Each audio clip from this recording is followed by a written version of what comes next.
লখিমপুৰ জিলা সচেতন নাগৰিক সমাজৰ তৰফৰ পৰা এটি প্ৰতিনিধি দলে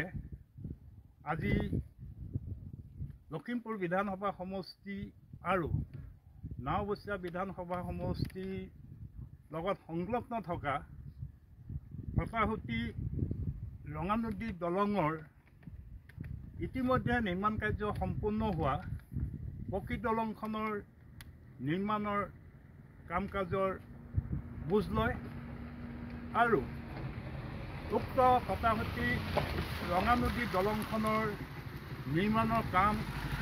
ইতিমধ্যে সম্পূৰ্ণ হোৱাত সমগ্ৰ লখিমপুৰ জিলাবাসী ৰাইজৰ লগতে লখিমপুৰ জিলাৰ সচেতন নাগৰিক সমাজে সন্তোষ প্ৰকাশ কৰিছে, যিহেতু পশ্চিম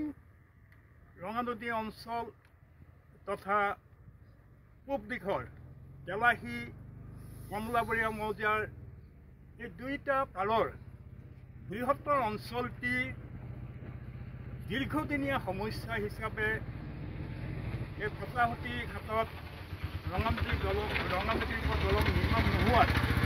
বৃহত্তৰ অঞ্চলটি দুই পাৰৰ ৰাইজে সুদীৰ্ঘ বছৰ ধৰি জীয়াতু ভুগি আহিছিল। বিশেষকৈ পশ্চিম ৰঙানদীবাসী ৰাইজে বিভিন্ন কাম কাজত পানীগাঁও তথা উত্তৰ লখিমপুৰ নগৰলৈ যাবলগীয়া হোৱাত বিভিন্ন ধৰণৰ তেওঁলোকে অসুবিধাৰ সন্মুখীন হৈছিল আৰু ৰাইজে নিজৰ গাঁঠিৰ দন ভাঙি প্ৰতি বছৰে তেওঁলোকে বাঁহৰ এখন অস্থায়ী দলং সাজি লৈছিল। কিন্তু ৰঙানদীৰ প্ৰবল বান, বিশেষকৈ নেপকৈৰ প্ৰবল বানৰ ফলত উক্ত অস্থায়ী বাঁহৰ দলংখন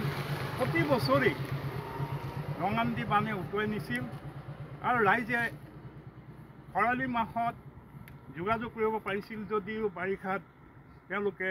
যাতায়াতৰ ক্ষেত্ৰত জীয়াতু ভুগিবলগীয়া হৈছিল। কিন্তু এই ক্ষেত্ৰত বৰ্তমান চৰকাৰখনে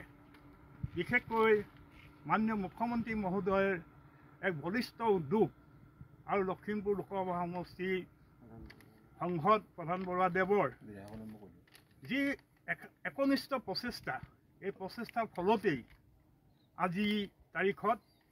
ফটাহুটি ৰঙানদী দলংখনে সম্পূৰ্ণ এটা পৰিপূৰ্ণ ৰূপ পালে। সেয়েহে লখিমপুৰ জিলা সচেতন নাগৰিক সমাজে বৰ্তমান চৰকাৰৰ মুখ্যমন্ত্ৰী মহোদয়